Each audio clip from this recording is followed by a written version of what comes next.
Good evening, and welcome to the September 12th meeting of the Wakefield School Committee. Welcome everyone to tonight's meeting, and call the meeting to order. The agenda was modified earlier to allow the committee to have an informal gathering at the Walton School and get an update on the progress that has been made for the school opening. The committee met in informal session at 6 o'clock at Walton and had that tour and conversation with the administration. We then assembled here for the regular session at 7:30, which we are beginning at this time. As our practice, I'd like everyone to join me in the Pledge of Allegiance. I pledge allegiance to the flag of the United States of America, and to the republic for which it stands, one nation, under God, indivisible, with liberty and justice for all.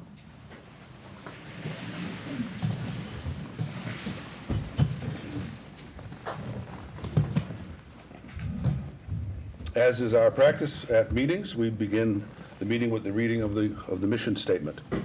It is the vision of the Wakefield Public Schools to graduate students who are confident, lifelong learners, who are respectful and caring members of their community.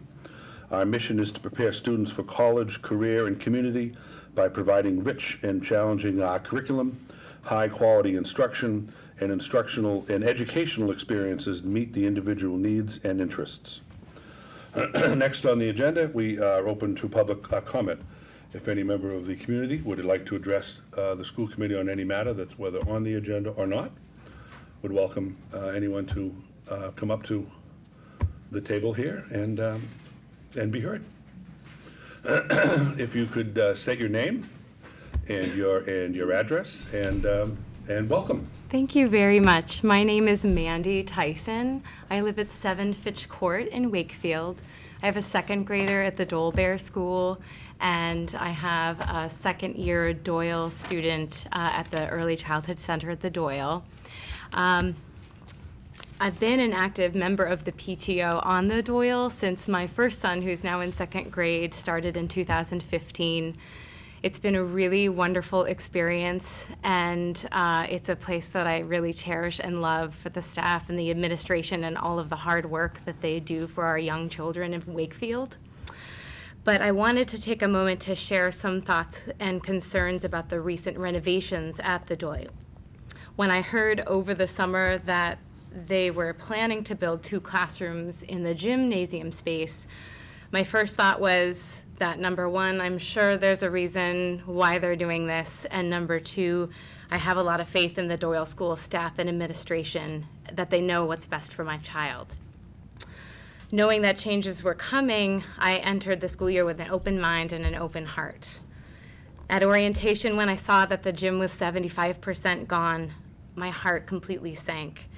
I do not feel that there was adequate communication to prepare parents for the extent of the changes that occurred, and I was immediately disappointed in the significant and negative impact on the Wakefield Academy program, which my son attends 3 to 4 times a week in the morning and the afternoon.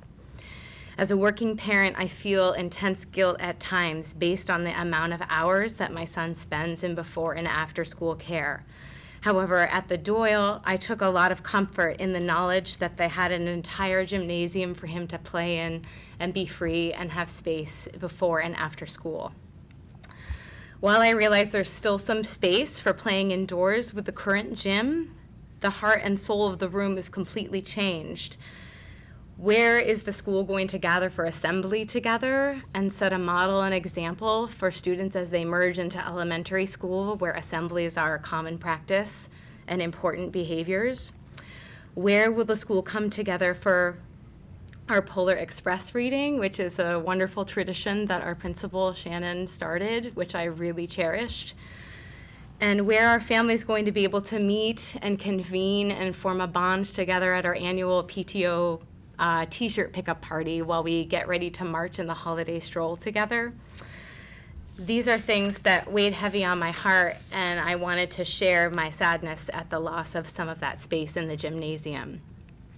The 2 new classrooms that have taken up that space feel very cramped and claustrophobic. There's limited opportunity for natural light or to open a window and get fresh air. I anticipate significant struggles for the teachers that have to downsize and teach 15 to 16 really active 3 to 5-year-olds in a small space. The exit space by one of the doors in my son's specific classroom is very cramped, and I worry about fire hazard safety. When I was leaving the classroom after orientation, I tripped over the threshold in the doorway, and it doesn't appear to be wheelchair accessible. One of my favorite memories from my first son's experience at the Doyle was some of the children who had more needs came into their classroom and read stories on their iPad to my children. It's a very cherished memory. I believe there is a child in my son's class with hearing loss. As a senior audiologist at Mass Eye&Ear, I'm very well aware of the negative impacts of background noise for all children, but particularly for those with hearing loss. I'm very concerned about the level of noise that will be present when the classrooms from other parts of the building might be using that space for the instruction of the 2 classrooms that are next to it. The hard surfaces of the walls and the tile flooring do yield a reverberant acoustical environment that can prove to be detrimental to the success of children with hearing loss in academic environments. My conversations with other parents have indicated they share some of my concerns. I'm personally struggling with the following. Whose decision was this to reduce the gym so significantly? What was the planning process involved in making the decision? Why were parents not informed of the details regarding this significant change? What is the district policy regarding informing parents about structural changes like this? Was there a request at any time for public or parent input on this decision? And if there wasn't, why? And did the Department of Public Safety or a local building inspector appropriately inspect and provide a certificate regarding the renovations? And are they according to guidelines and laws set by the state of Massachusetts? As a parent, I try to teach my child to see positives in all situations, and I try my best to lead by example. I'm grateful for the renovations with regard to the playground, rendering it much more adaptive for all students. I'm very willing to accept these changes and will work hard to be a part of the solution. Though it has wavered, I still have faith in the staff and administration of the Doyle to provide the best possible education to our Wakefield community's younger preschool population. But as a parent of 2 children in this district, an active Doyle and Dole Bear PTO member, and a taxpayer, I need to know more about how these changes came to fruition and how I'll be informed of such changes in the future. I really thank you for your time and your consideration tonight, and I hope that the school committee will help however they can to facilitate solutions that work best for staff, administration, and parents. I look forward to being part of the solution, and I thank you for your time. Thank you. Good evening. Good evening.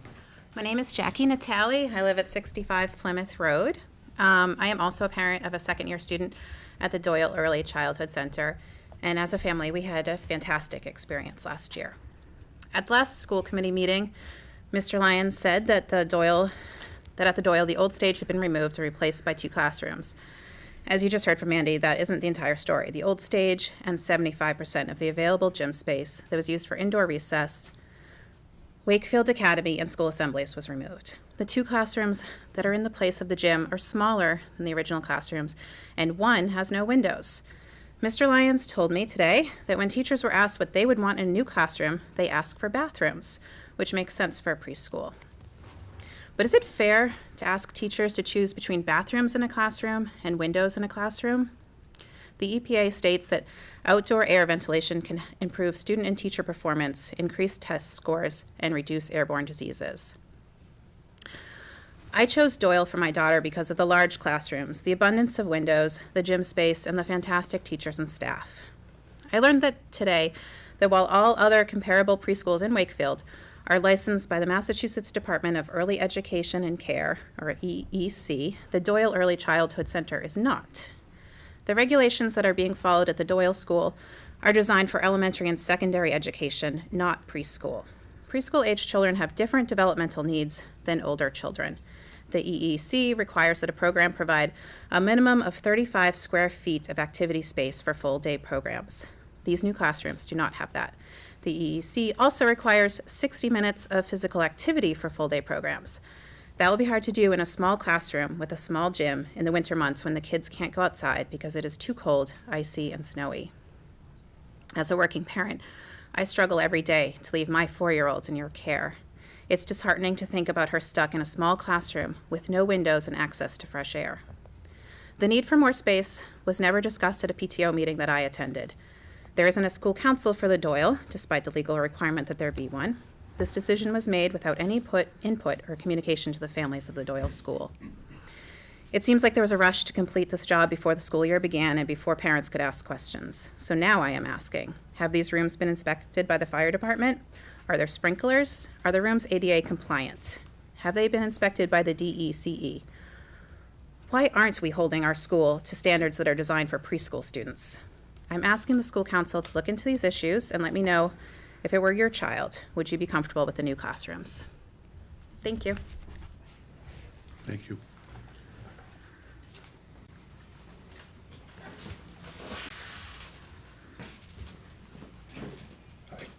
Good evening. My name is Rob Levada. I'm accompanied by my wife, Laura. We live at 28 Fox Road. Together, we have 2 kids in the school system here in Wakefield. One of them is in Walton and the other one is in Doyle. And we have been residents since 2013. For the most part, we've been very satisfied with the school system and the way the town of Wakefield has been handling the changing landscape and the growing community. Our first year at Doyle was a huge success, even though we originally had hesitations about leaving the private school in which our daughter was currently enrolled. When we reviewed what Doyle had to offer, we were pleased with the size of the classroom, the extra learning space, the friendly and knowledgeable staff, and the after-school program that was necessary for us. I remember waiting outside in the rain on the day of the registration to make sure that we were able to secure a spot for my daughter at that school. This year, we were saddened to walk into what felt to us like a different environment. The open space in the gymnasium was just about gone, and 2 cramped classrooms were jammed into its space. We immediately hoped she wasn't going to be one of the kids in those tiny classrooms. Next, we became concerned about where she'd spend nearly 540 hours of after-school care for the school year. That's not including the hours in Wakefield Academy for vacation camps. From what we understand, there are more students enrolled in after-school care this year than ever, and now they're crammed into a smaller space where they're not even using half of the room because it's the library. These are preschoolers we're talking about. They need ample space for running around, playing and interacting, and that's gone now. They need a common space in which they can gather to sing the school spirit songs, put on their holiday performances, and attend education shows and demonstrations. That's gone now as well. We thought to ourselves, surely we must have missed some communications regarding these renovations, or the vote on the design layout, or an explanation on the growing needs of the community. So we contacted our neighbors, Doyle community friends, and PTO leaders, only to find out that everyone else was in the dark as well. As an executive in my professional career, I understand the necessity for change and for adaptation to new requirements. I am excited about the growth and changes that Wakefield continues to experience, but I simply cannot understand how the lack of communication or the spacing solution are considered acceptable. How is it that not one of the elected PTO officials knew of these changes? Why didn't families enrolled in the current year receive communications about the renovations? Why wasn't it in our school committee meeting agenda until August 28th when the renovations were complete? With all due respect, we urge you to go to the Doyle and see the renovations for yourselves, talk to the teachers and staff, not just the school administrators, and get a true understanding of the negative impact this has had. Ask yourselves if you'd feel comfortable having your 3, 4, 5-year-old kids learning there with no gym or in a classroom with no windows.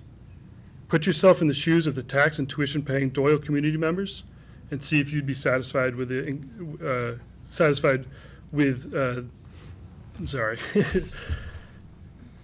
see if you'd be satisfied or if you'd be inclined to stand up and demand better for your own children. Thank you. Thank you.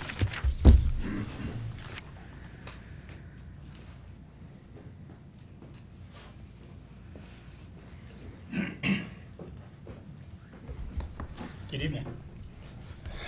Derek Camps Campins. I live at 1 Thayer Circle, and I'm here with my wife, Cheryl. We have 3 children in the Wakefield school system, and our oldest child is in 2nd grade at the Woodville. He did 2 years at the Doyle. They were great. It was what led us to actually move to the town is, this part of the school system and the community was the biggest thing. And the Doyle and having friends that have gone through it was a big piece of that. Now that my middle son, Cole, is spent 1 year, last year there, and it is his 2nd year, 5-day full day. And now my daughter, who's now 5-day full day as well. Unfortunately, maybe I'm a little bit more hypersensitive because both my children are in each one of those classes. And it's almost like I saw what we had before and what we have today. And to me, renovation is about advancement, making things better.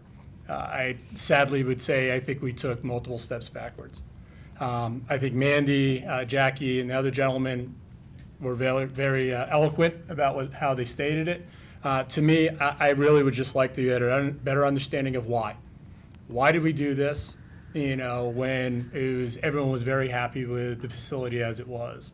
The second piece is communication.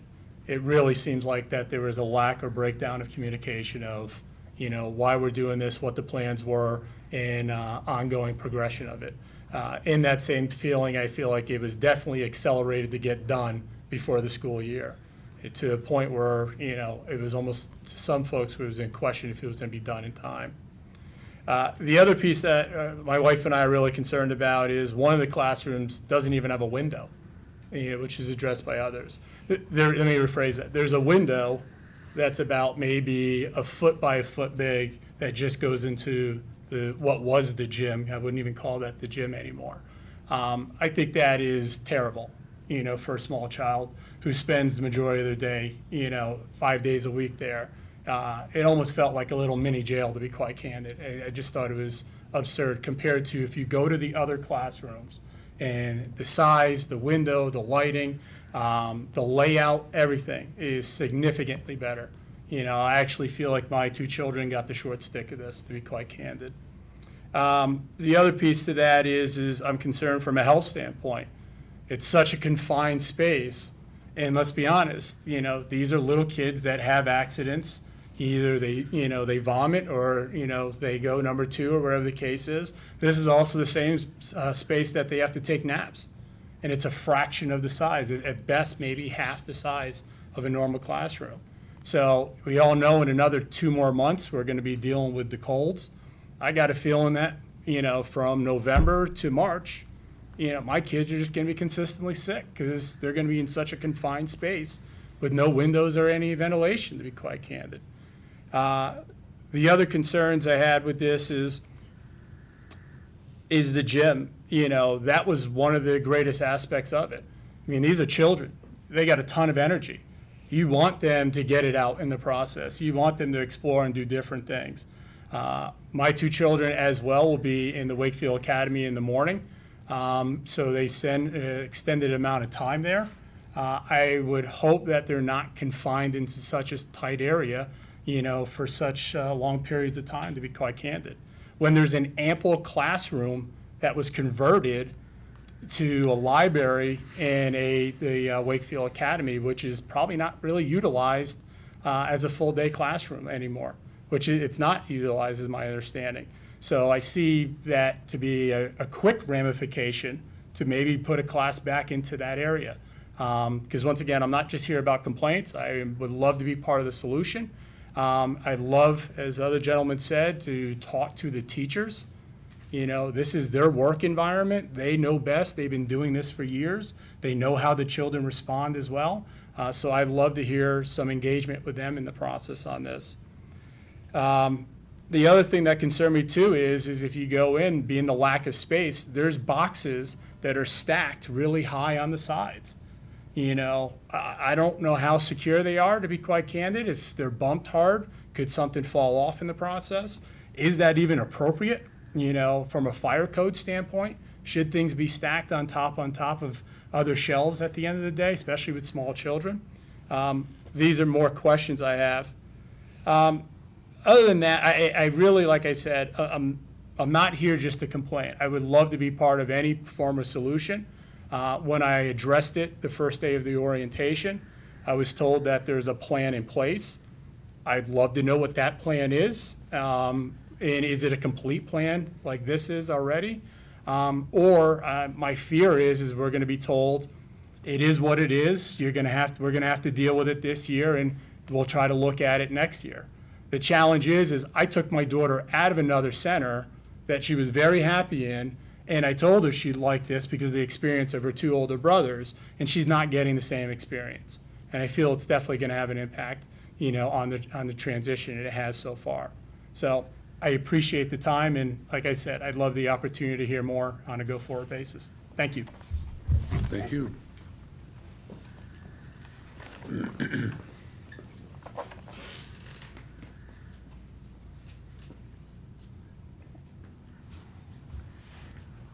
Is there anyone else who would like to address the committee, share concerns? Okay. Well, so seeing none, one of the things that just to say, first of all, thank you.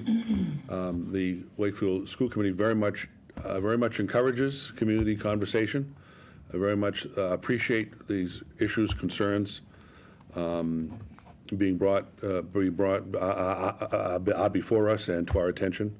We have certainly an opportunity to address some of the concerns. First of all, we need to appreciate what they are and do a little digging, if you will, and we like to be able to afford the time to do that.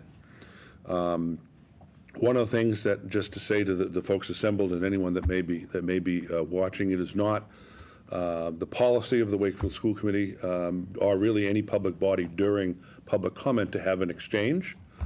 So certainly I want to say on all of our behalfs, please do not take that as any sort of indication of a lack of interest. In the same token, a handful of folks have sent us emails. I've tried to respond to those on behalf of the committee saying something very, very similar to that. So please do not misinterpret the lack of communication around the table this evening as anything but our ability to, or our need rather, to investigate, to have conversations with the superintendent and the building staff, and to better understand the types of things that have gone into the decisions that were made and what the path forward is. So if I could say that on behalf of the committee. What I'd like to do also, I know that Superintendent Lyons had an update for the committee under the superintendent's report, which is further on in tonight's agenda item number 8. But with the committee's indulgence and with Mr. Lyons' permission, I'd like to bring that up forward now. So while we have an engaged conversation, and it's certainly topical as opposed to waiting what could be 45 minutes or so. Is the committee okay with moving that up on the agenda to have Mr. Lyons speak to the issues around Doyle? Certainly. Thank you. First, I'd like to say to the group that's here and to parents that couldn't be here tonight, thank you for voicing your concerns. It's much appreciated, and it's not taken lightly, but at any stretch. So please know that. And if there's anything that we talk about or don't talk about tonight that you'd like to continue to engage about, I would ask that you please be in touch with my office and be in touch with Shannon Blacker as well. And so, so things that are highlighted you know, this is very layered, and there's kind of parts to this that I think are important to note.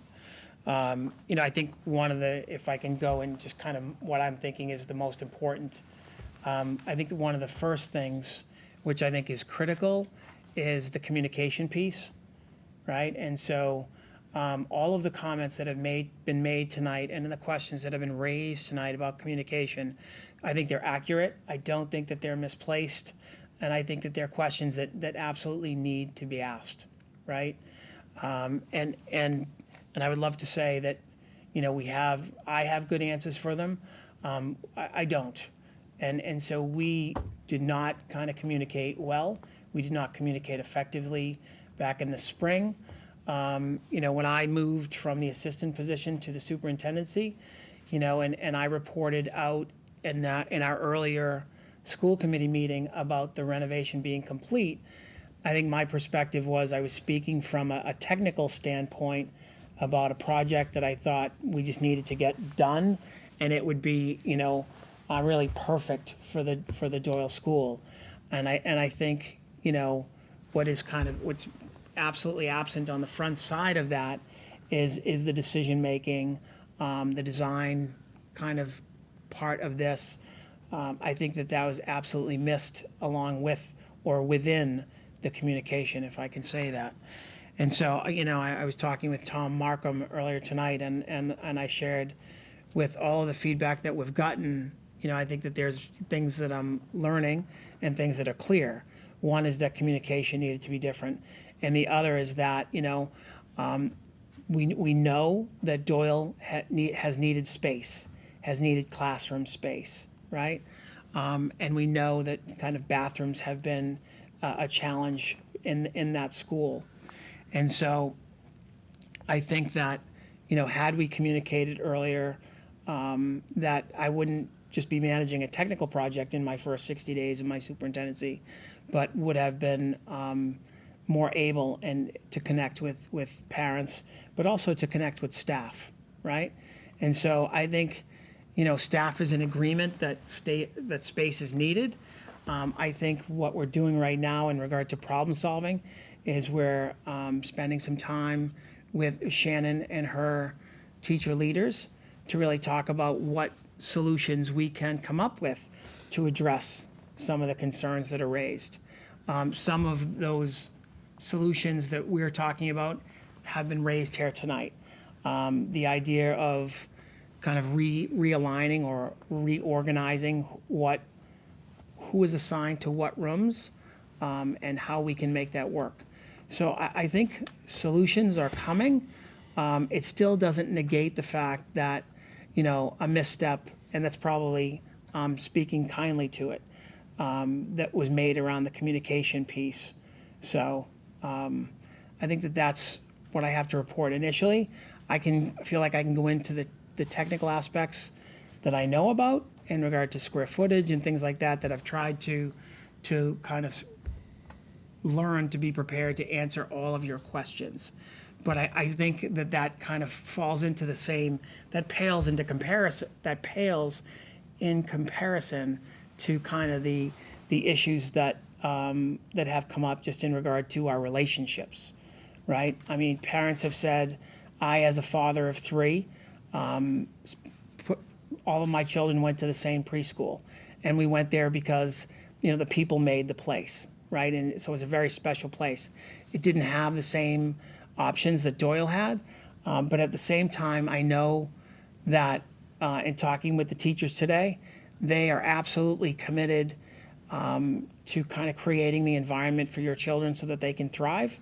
And so we're working at that. And I would ask that you give us an opportunity to do that for you and to make those relationships back and to keep those lines of communication open respectfully. So I think that's what I have to report now. And again, in regard to the technical parts, I'll be happy to answer any number of questions that you have that I feel like I can answer. Some parents have talked about certification and different things. And, you know, the Department of Education, we don't just adhere to the K through 12 standards. we adhere to the early childhood standards as well. And the Department of Education, DESE, visited Doyle in the spring, and we passed a coordinated program review. I think we passed with flying colors. And so please know that I'm not dismissing one certification area compared to another, and I'll be happy to discuss all of those parts with you individually. But that's what I'd like to report right now. So I don't know. I know Shannon is here. Shannon, would you like to add anything, or do you feel like we're missing anything? No. All right. So that's where we're at right now. So.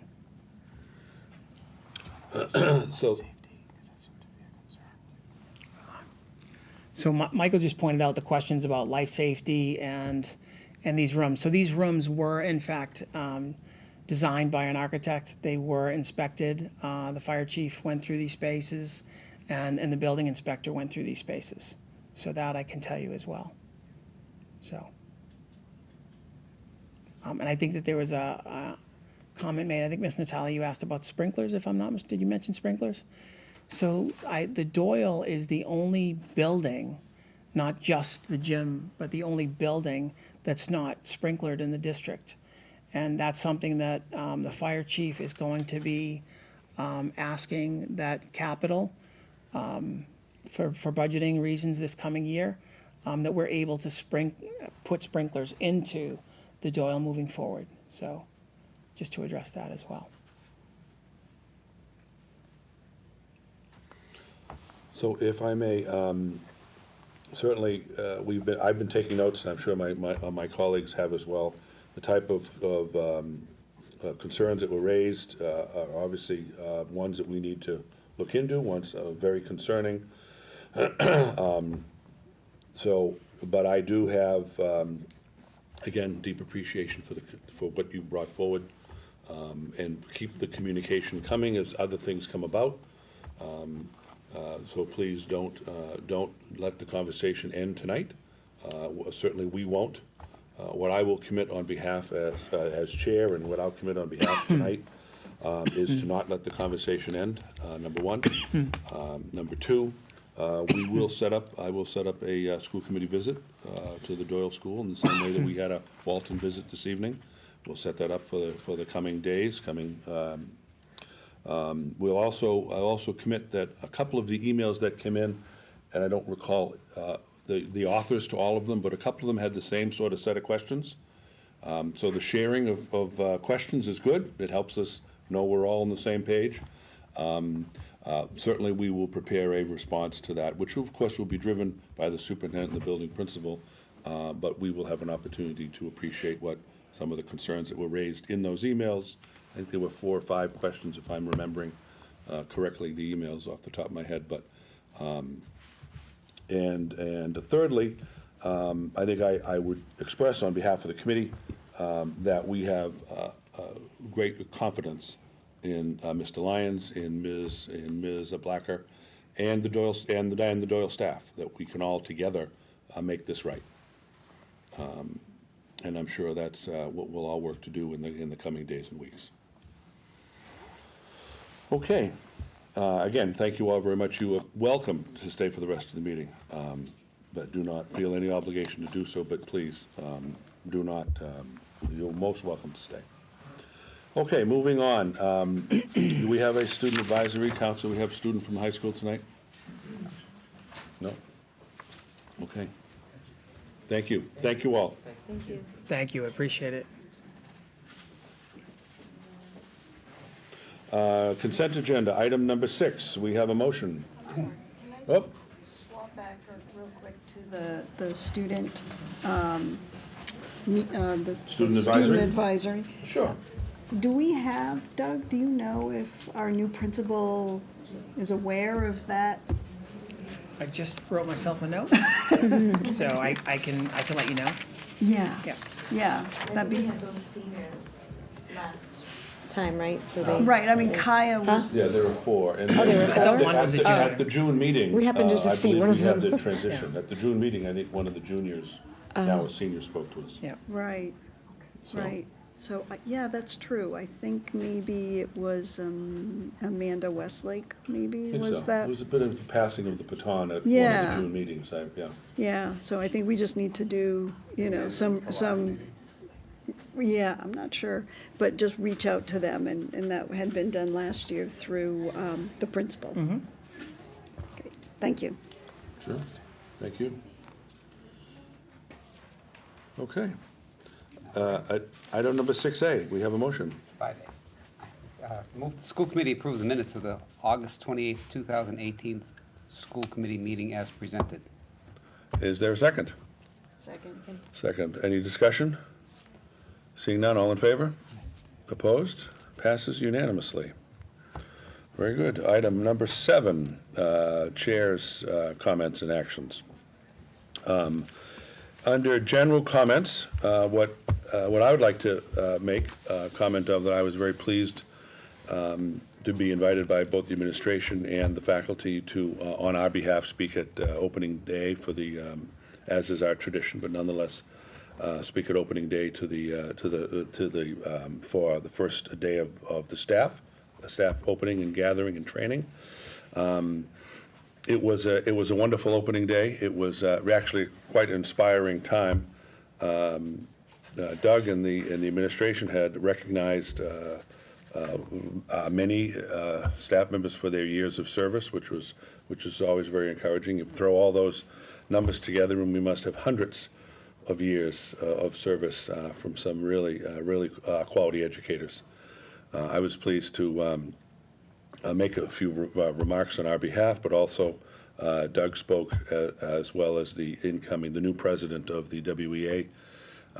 Both gentlemen speaking quite well about the year ahead and about some really positive work.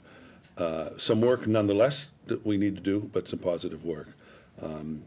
I think it was a terrific first day back. What we're sure to be will be a good and productive and engaging year. One of the things I'd like to take a continued moment on this, and Doug, I don't want to embarrass you too much, but one of the things that struck me most about your remarks was you told some stories about students, a couple of students that you had come to engage with last spring, if I recall the story, which was to me very heartfelt and very endearing. As Doug told a couple of stories about his conversations with kids and some of the difficulties that these kids had, and some of the really the great work that our staff had done in impacting these two students' lives in an incredibly important way. One of the things that struck me in your conclusion of those two stories, which were very mindful to me, was that you talked about the respect for the student, that the success of our work, even on the most difficult of days, needs to be continued, needs to be student-centric, teaching and learning at its heart. And if I'm remembering correctly, you used the word respecting the student. Am I remembering that correctly? You're correct.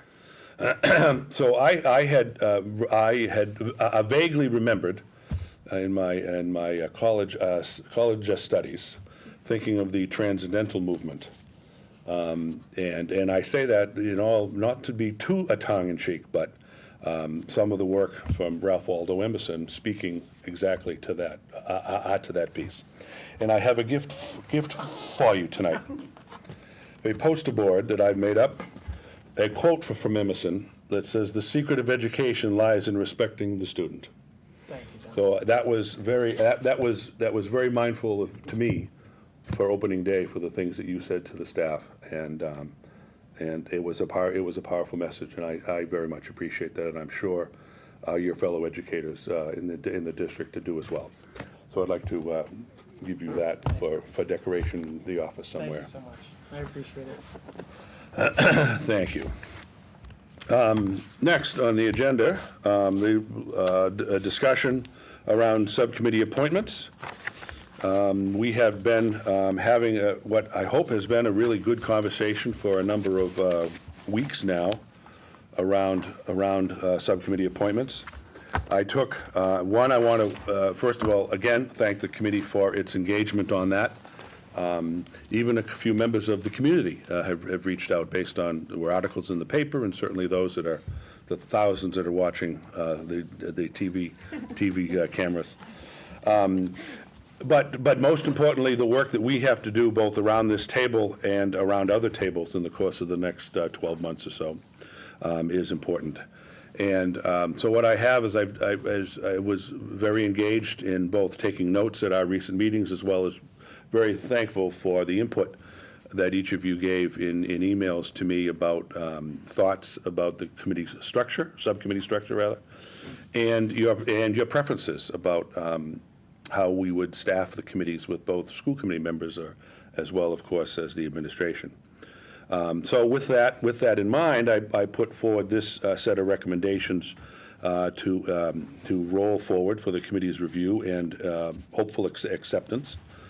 It's not always possible to grant all of the, well, one, math won't grant everyone's wish or request. But be that as it may, I think that we have a talented group of people around the table that can bring things, and I've made my best estimate or my best approximation on where people could be most well served, as well as the needs of the district and the needs of the committee moving forward. I did share this list, as would be appropriate practice, with the superintendent in a conversation that he and I had earlier. So I'm preparing tonight to, as I've just passed out, to make these recommendations for the establishment of the membership of the subcommittees that we put forward at the last meeting. So with that in mind, there is a motion, I believe. Well, there's not actually a motion, but could I ask for a motion to accept the subcommittee organization? Move the school committee accept the recommendation of the chair for subcommittee assignments. Is there a second? Second? Discussion.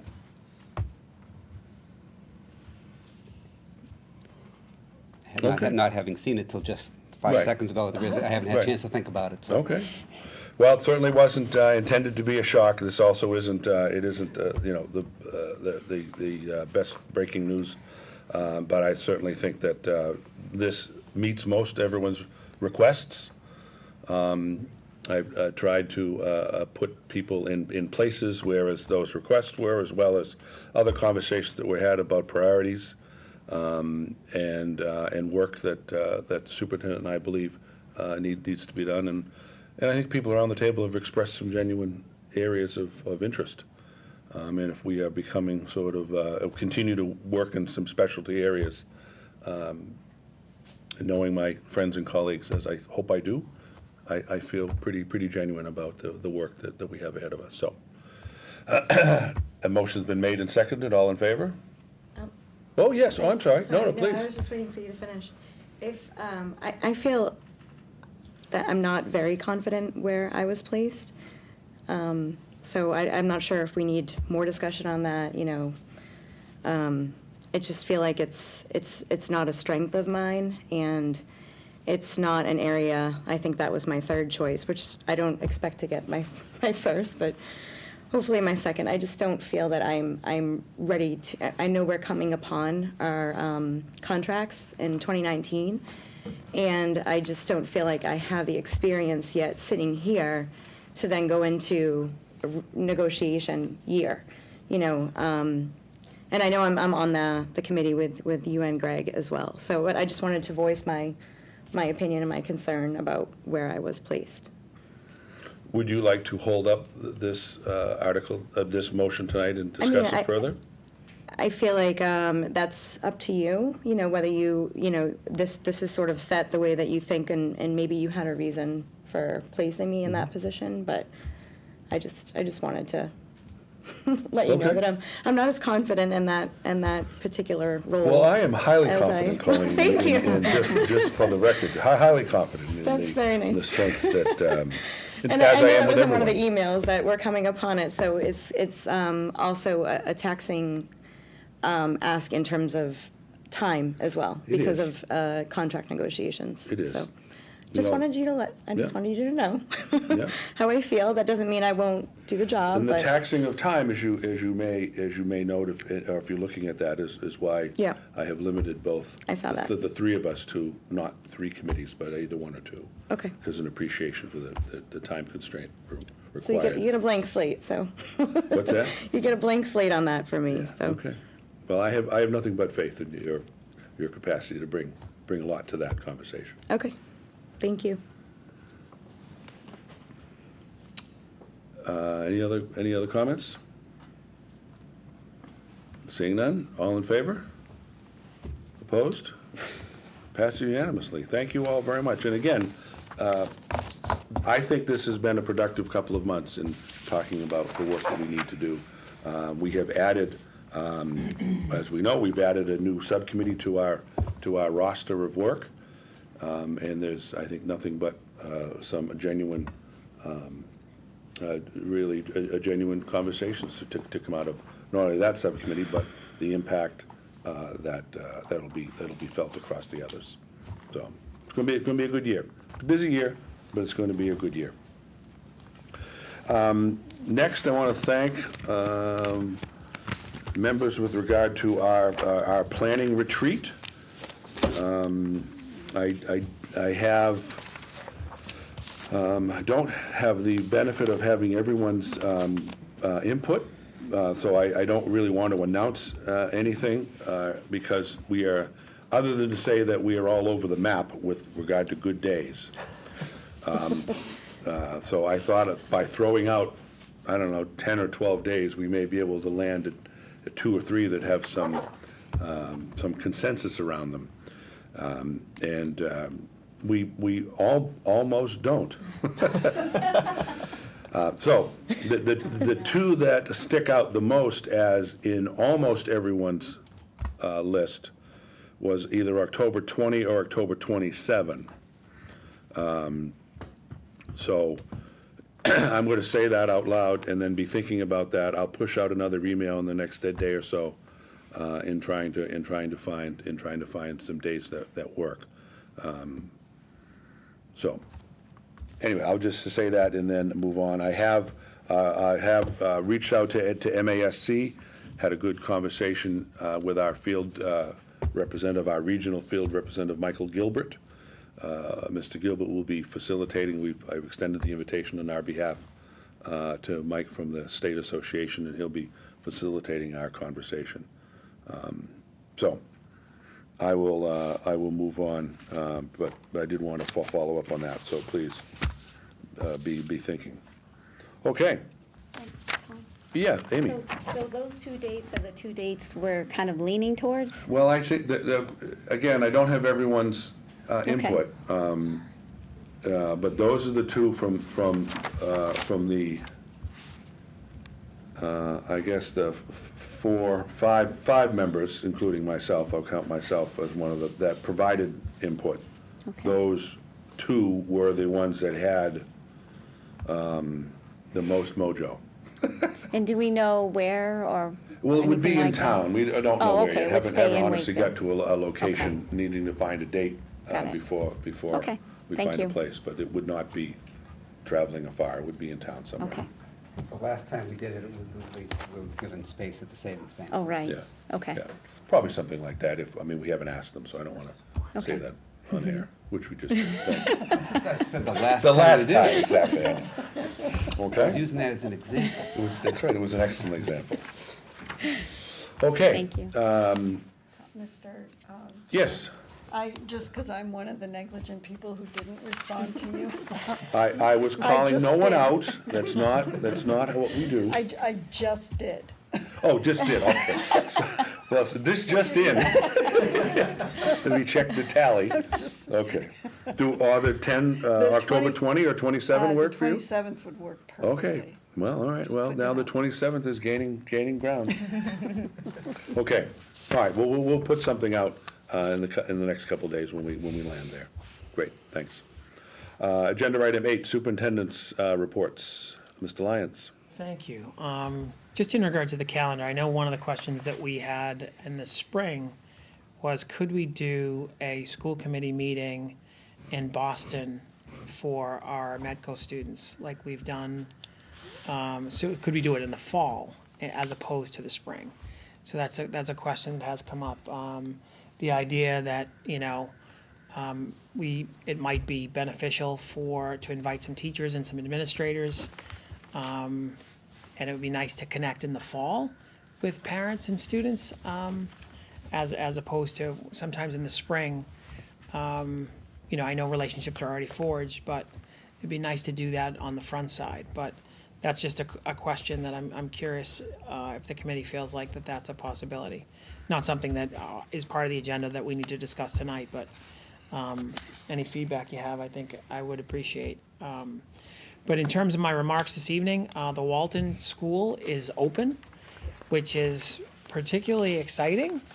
I think Monday went off without a hitch. I know the teachers are absolutely thrilled to have students back in the school. I arrived early at the school with the principal, Elena Byrne, and Maria Soreo, and I don't believe that Mark Alexander actually has left the school. I think he might be sleeping there.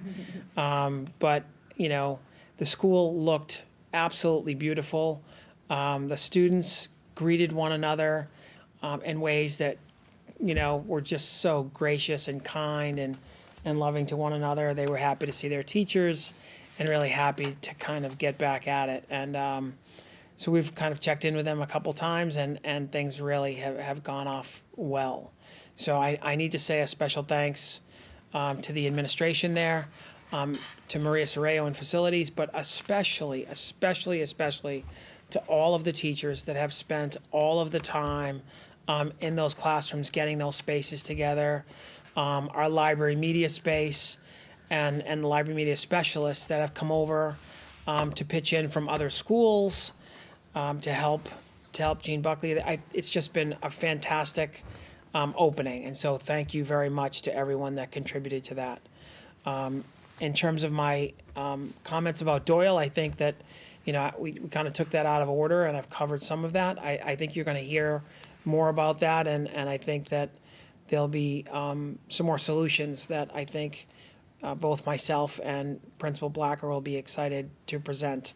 I think that could better meet the needs of the teaching community and certainly the students. So there'll be more to be said about that. In terms of, yeah. I'm sorry, just a quick question about the Doyle. Could you just refresh our memory about because one of the questions was why, know? And I think we could probably answer why. And you did make mention of the need for space. Yeah. But I can't remember if there was very specific needs regarding incoming kids that had certain needs that we had to accommodate, or was it simply we needed some classrooms and some bathrooms? I can't quite remember what the real specifics were. So you're correct on all three of the things you just listed, and so we do and have had some students that have come in that have had some different needs that have required us to move some spaces around differently than we have in the past. And so that's a critical part of this. And, just as a context piece, Ann, in our older schools, it's not uncommon to use what was the teacher's room one year is an intervention space and a service area, then becomes a small classroom, then becomes the teacher's room again, in time as the needs of our students change. And so I think you've hit the nail on the head in regard to, so the number of students, number of teachers hasn't changed, but the needs of our students has changed, and that has required us to look at our spaces differently, right? And so, yes, the answer to, you hit on all three of those. Okay. So, yeah. I wanted to just try and remember correctly. Yes. What Yeah, the conversations were. You're spot on. Okay. You're spot on. Great, thank you. And so, in terms of opening up and having our first day and having administrators back in the district, I think we were all here together on Wednesday, which was a challenging day for some. Some didn't have kind of their true first day. It was also a change for us to not have 2 days. I don't know how teachers are feeling about that. I've heard from some administrators because of the election day on the 4th. We usually start with 2 professional days, and this year, because the election day was on the 4th, we decided just to have 1 professional day before school started. And I think that's been a little bit of a challenge. I think people are more used to, and not only used to, but I think that they need more time to meet. I think administrators need more time to meet with their teachers. Teachers need more time to be able to get in and plan with one another and really study their rosters and the needs of the students that they have coming in the building. So that's something that we're going to look at moving forward as well. But in regard to the students coming and just being remarkably resilient, they're amazing. They're absolutely amazing. They never disappoint. And for the schools that we visited, I think between myself and our assistant superintendent, Karen Morrow, we've been in every school in the first few days. And things are just, I couldn't be happier with all the work that the teachers are doing and that the administrators are doing. So to them, thank you very much. It's much appreciated. And so just a quick note about school safety and drills. In the first few weeks, we try to get a fire drill in to start the school year. Some of our schools have had drills that have been scheduled.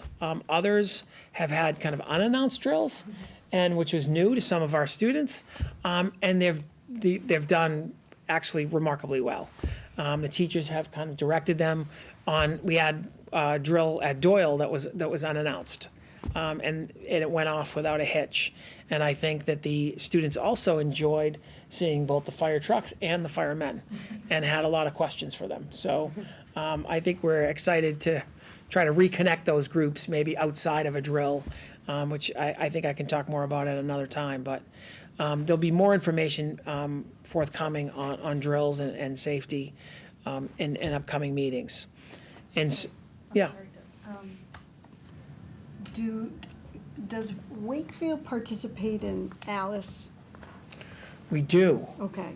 We do. And are those drills going to be also Yes. coming through? So when you say safety drills, not just the usual get out of the building, Right, so for when I fire say drills. safety, our Alice lockdown, our shelter in place, our relocation, reunification, the kind of the full gambit of those drills will be, we'll talk more about that as we move forward, Okay, all right? gotcha. Thank you. So, you're certainly welcome.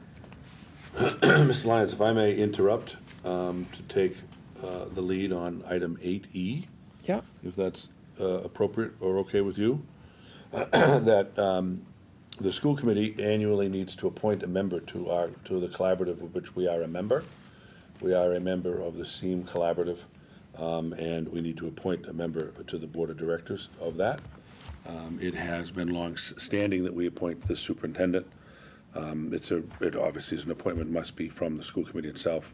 But for tonight's purposes, I would recommend that we appoint Superintendent Lyons to the 2018-2019 board of the SEAM Collaborative. Is this new to you? no, Okay, no, you were expecting this, Doug? I did. Okay. I got the email that said, congratulations, you're on our board. You just need, the Approval. school committee would make it that official if yes. Okay, Yeah. perfect.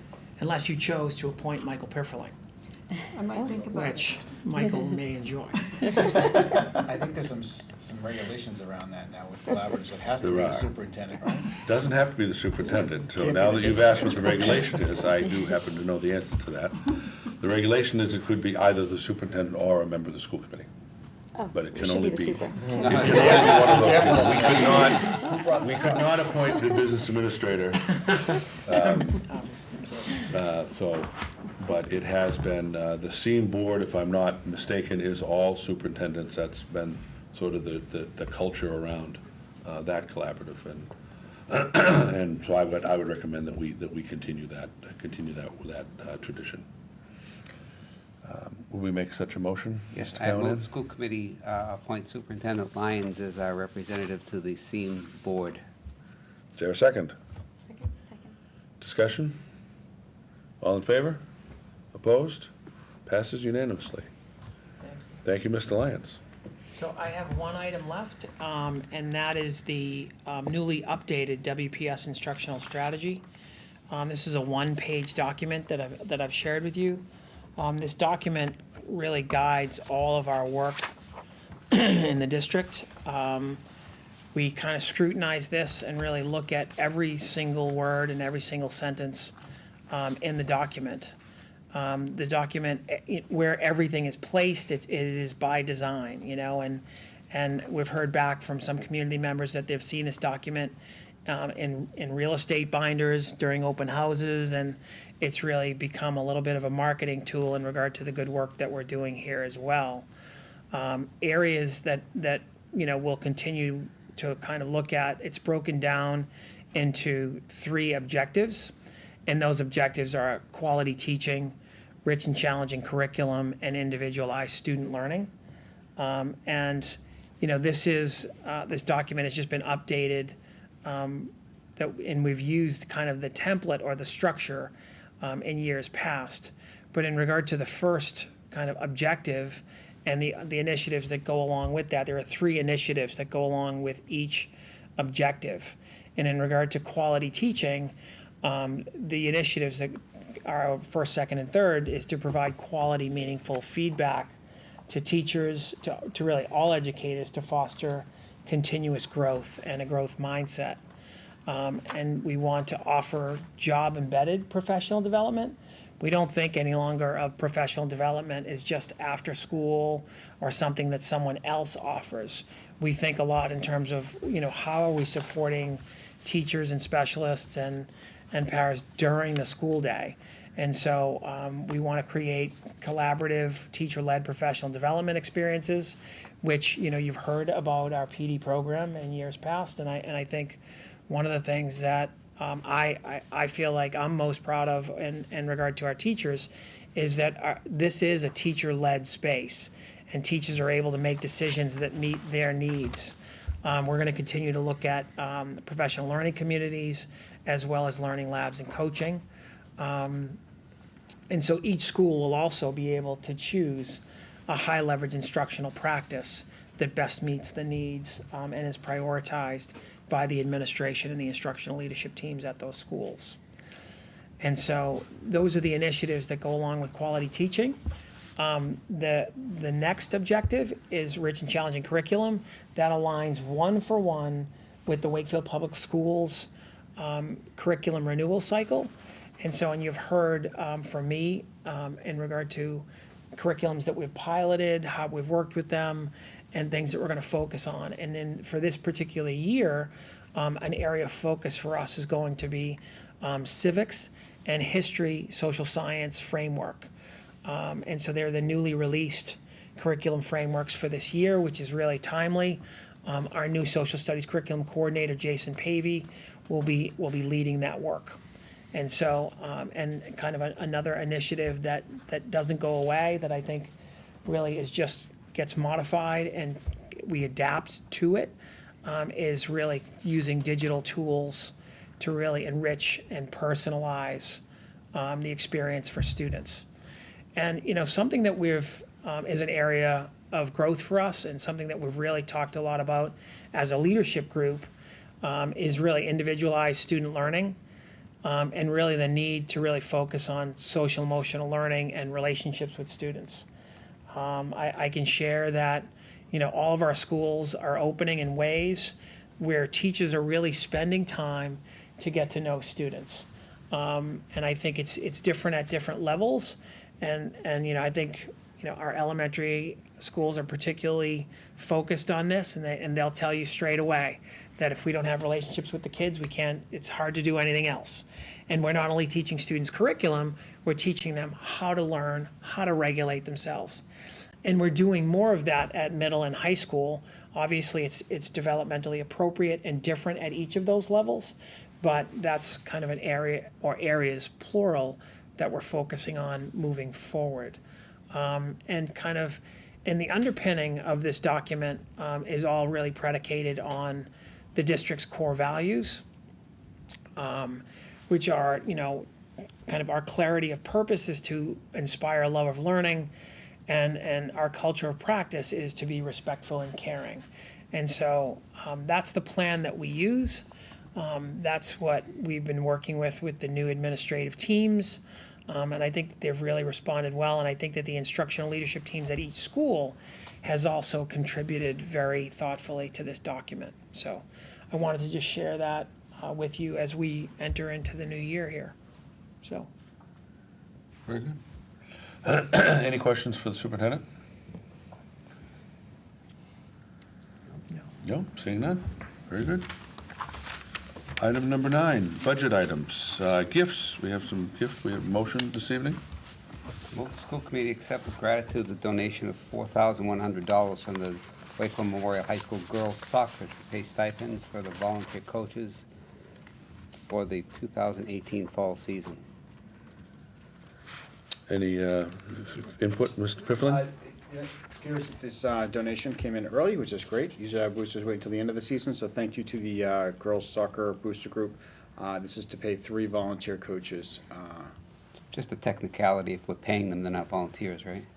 This is a donation from the boosters group to fund the volunteer coaches. Yes, this is the wording that was come up with about 2 years ago. Mr. Liakos would be the volunteers, best we're person to paying answer them. that question. But there was a lot of discussion with the boosters group about raising funds and paying coaches, and we asked them to do it through us as a I donation understand to that, us. but they're no, but that, But but I they're not think, volunteers. If I'm remembering the language correctly, which is very nice of them, I think Michael's point should be well taken, that usually we get these at the end of the season. Right.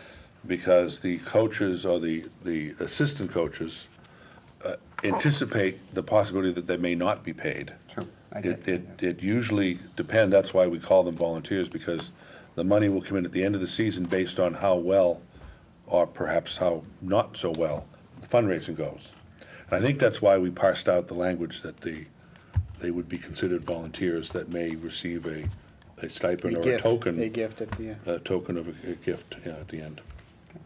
But it goes, yeah. But the semantics are not lost on the, Volunteer versus, yeah, I get yeah. it. So that's three coaches, 3 assistant coaches who assist the head coaches for each level. I think varsity, junior varsity, and freshman level. Okay. Any other questions for Mr. Piffling? Seeing none, the motion's been made. Was it seconded? Second. Second, thank you. All in favor? Opposed? Passes unanimously. Okay. There were business reports in the packet, but they were very similar to the ones that we discussed 2 weeks ago. So unless there's specific questions, I don't want to change, No. drag out the meeting any longer. No, well, and it's not on the agenda tonight. Oh. Nor would it typically be. It's the alternating meeting for finance reports, so. But thank you for keeping us up to speed electronically. Okay. So are we not doing business reports on the first meeting of the month? Well, we can, it's just not on the agenda tonight. But thank you for keeping us so informed. Subcommittee reports, finance and facilities, Mr. Callahan. I have nothing to report. Nothing to report. Labor and personnel, same thing, we have not met since since we brought on the superintendent, so, back in June. Policy and planning, we do have some policy matters to bring forward. Ms. Fortier. We do. I have a motion, move that the school committee lay on the table policy number 503R, collection of payment for school meals, for a period of 2 weeks for consideration at the September 25th, 2018 school committee meeting. Second. Motion's been made and seconded. Any discussion? This motion, or excuse me, this policy revision came about because we had been directed by some change in regulations through, I think it was through the state, which doesn't allow students who don't pay for a meal and do not receive free or reduced lunch to receive an alternate lunch. So in the past, if a student gathered their lunch and then went to pay for it through the, I forgot what it's called. Point of sale. Point of sale. And there was no money in their account, and the student didn't have any money with them, then our policy dictated that that student couldn't have that lunch, but instead could have an alternate lunch, which was cheese sandwich and carrots and milk or something like that. So there'd been discussion through just a number of venues, but we had received information or a sort of a directive from from Mass to amend policies that had that. So that is the reason for this change in the policy. So if anyone has any further questions, I'm happy to answer. But we can talk more about it once you've had a chance to sort of read the policy and give any feedback. Very good. So the motion tonight is to lay the policy revisions on the table for our individual review and then public discussion at the next meeting. Correct. So, yes, The Ms. only other thing I Scott? would add is that I think the thought process behind this was that not to penalize the student for a parent issue. It's the parent's responsibility to put money in the account, and we didn't want the students being penalized for the lack of responsibility on the parent part. Right. And actually, sorry, to piggyback on that, the folks in our nutrition department didn't follow the policy. So the student would still get to have the lunch that they selected, and then get to eat it. They didn't throw it away and then give the child a cheese sandwich, because that was sort of antithetical to everything. So, so we needed also our policy to align with what was actually the common practice. Very good. Mr. Piffling? I'm sorry, usually I don't have comments. A member of the community has expressed 2 concerns about the policy. Okay. And I just don't know about laying it on the table. Do we need to fix it and lay it on the table for another 2 weeks if we make changes to it? Or does it, I just looking for, No, that's the purpose of putting it on the table, is to make changes. okay, all right. Have a discussion draft. So I think somebody will send out a communication regarding what the concerns were. There were not concerns around changing the policy about alternate lunches or Okay. things like that. There were actually things that were already in the policy and had not changed in this revision, so it goes back to the original policy that they have concerns with. So Okay. it's more legal stuff, so I don't, and I tend to think that he might have some valid points, Sure. so.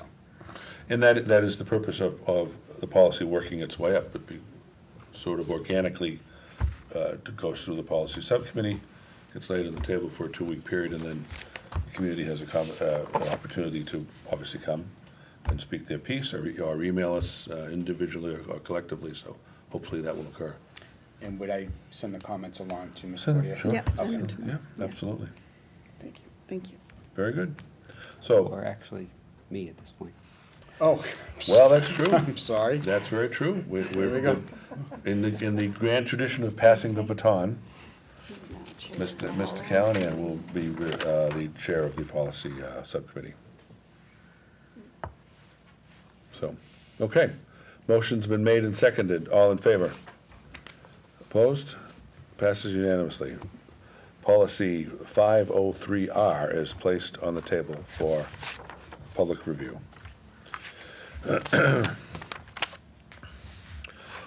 Next, Item number 11, future dates and agenda items, next meeting, Tuesday, back to the, obviously, Tuesday schedule, Tuesday, September 25. Any future agenda items that any committee member would like to suggest, either for that meeting or for subsequent meetings? Okay.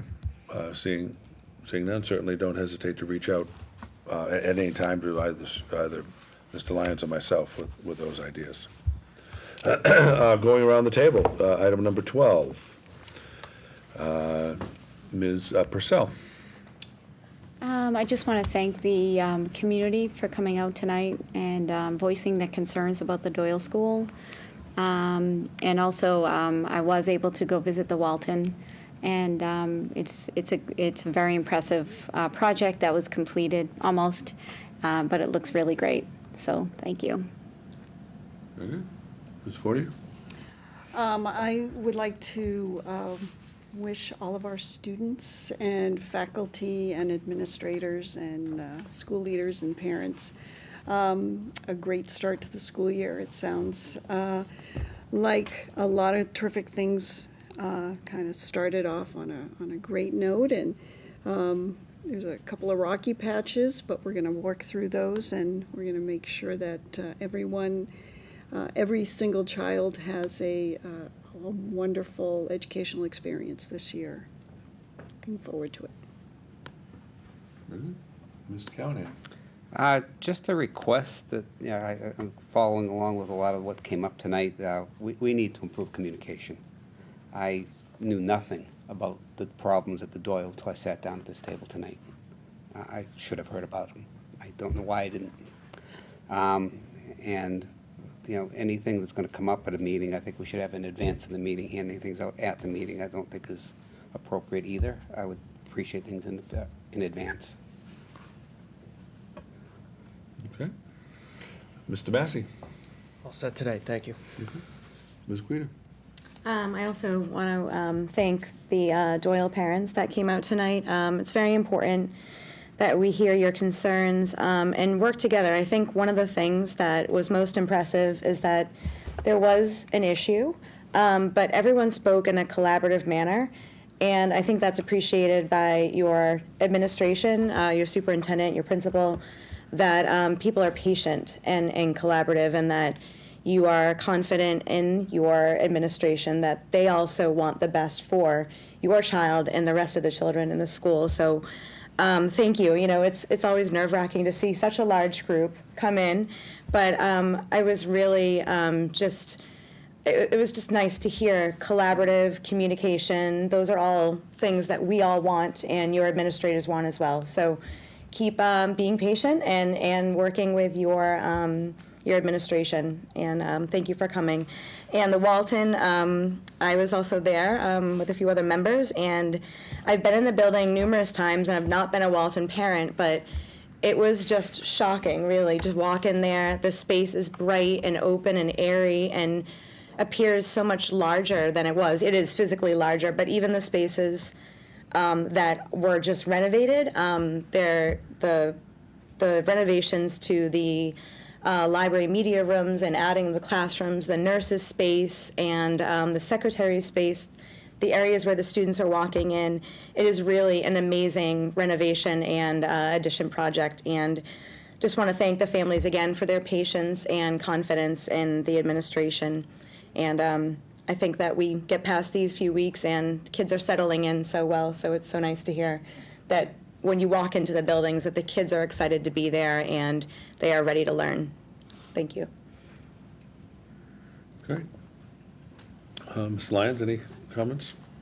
No, I think we've covered it. Thank you. Okay. Well, let me just join my colleagues in thanking the Doyle parents and the community for bringing these issues forward and being so enamored about them. We appreciate that work. The conversation will not end, and that's a positive thing. Let me also thank and appreciate, in addition, the Walton community, well, the teachers and faculty and staff of not just Walton, but really those from around the district that really lended a hand and pulled off what has been an awful lot of work in a fairly short period of time. From the administration of all of that work coming out of the Permanent Building Committee and our friends and partners at Town Hall have been immensely important to making that come to be.